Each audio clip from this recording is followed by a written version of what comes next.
আর পূর্ব ভগবানপুরের দিকে মাঝে মাঝে হরিনাম গাইতে গেলে শুনতে পাই ওই দিকে মায়েরা নাকি তুলসী মসজিদ ভেঙে দিয়ে সব খ্রিস্টান হয়ে গেছে।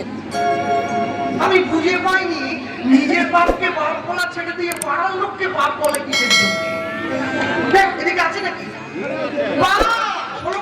হয়ে গেছে, জীবন একবারে চলিয়ে গেল।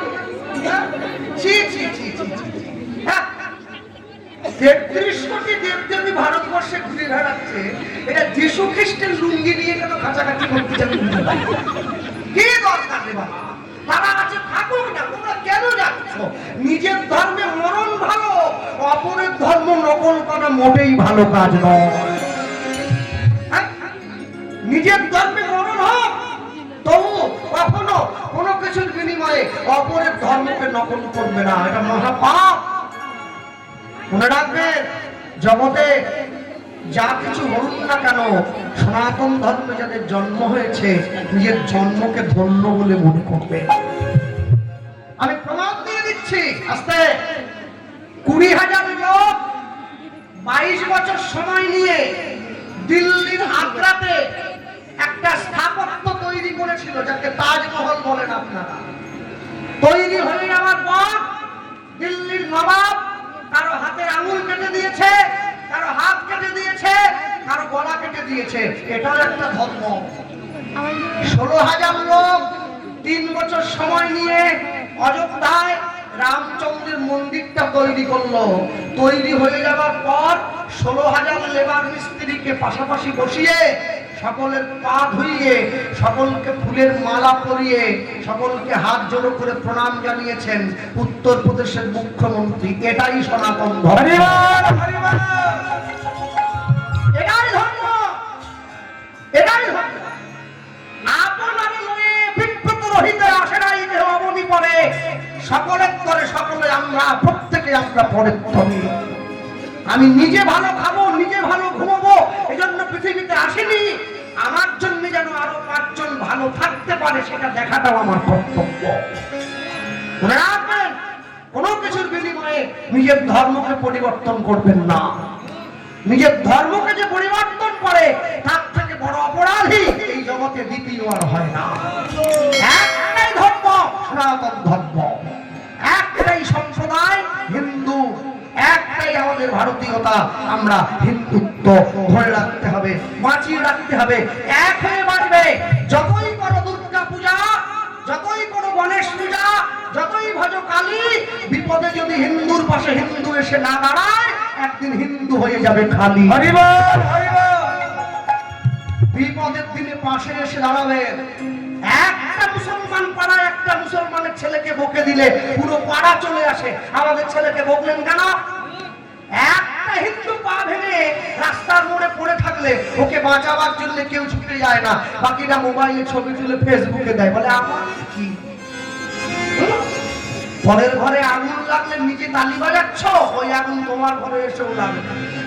এই জন্য সব সময় পাশে এসে দাঁড়াবে, পাশে এসে থাকবে।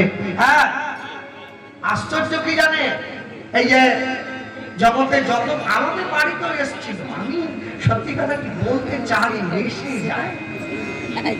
আমাদের বাড়িতেও এসেছে 2 ছেলে 1 মেয়ে, সাদা কাপড় পরে এখানে যীশু খ্রিস্টের লকেট ঝুলিয়ে দুপুরবেলা আমাকে বলতেছে, আমার মাকে এসে দরজায় টোকা দিয়েছে, দরজা তুলেছি। আল্লাহ কারা?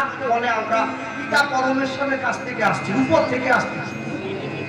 আমি ভাবলাম ভূত হয়তো আমার উপর থেকে এলো। আল্লাহ আসুন, তাহলে বসুন, এসেছেন। আমার মা বলে বাড়িতে লোক এসেছে, একটু প্রসাদ দে, তারপরে অন্ন হচ্ছে, একবারে খেতে দিয়ে দেবো, সবাই মিলে প্রসাদ পান। ওরে বাবা, ওরা বলে আমরা প্রসাদ খাই না। সারা কোথা থেকে প্রসাদ খাই? আমার মারা বলে কি হলো, চলে এলি নিয়ে প্লেট।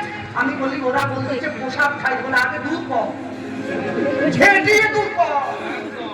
প্রসাদ যারা খায়নি তারা আমার ঠিকাতে বসে আসি করে, আগে দুধ করে পাশের বাড়ি থেকে গোবর নিয়ে আয়, ভর্তি করতে হবে।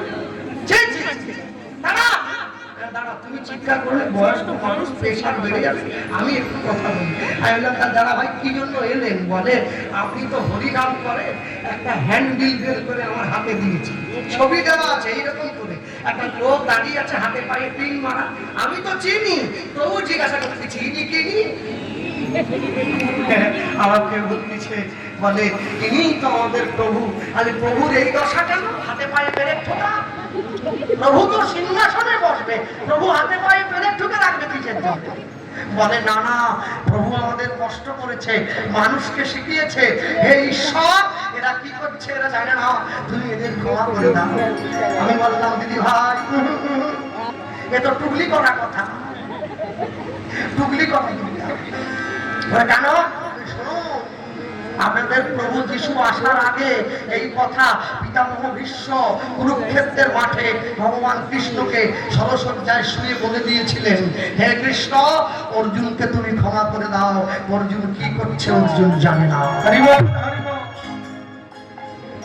যেই বলেছি আমাকে ব্যাগ থেকে একটা 500 গ্রামের জলের বোতল বের করে দিয়েছে। এটা কি করবো? আমার মা বলে মিষ্টি মিষ্টি মন্ত্রফন্ত্র দেওয়া আছে মিষ্টি। আমি নেই, আমি মন্ত্রফন্ত্রে কিচ্ছু হয়নি, দিয়েছে। কি করবো? বলে আপনার মা তো বয়স হয়ে গেছে, যখনই আপনার মায়ের হাঁটুতে ব্যথা হবে, এই গাঁঠে ব্যথা হবে, এই জল ঢোক কেটে 3 বার খাইয়ে দিতে হবে, আর হাতে তালি দিয়ে বলতে হবে জয় যিশু জয় যিশু জয়।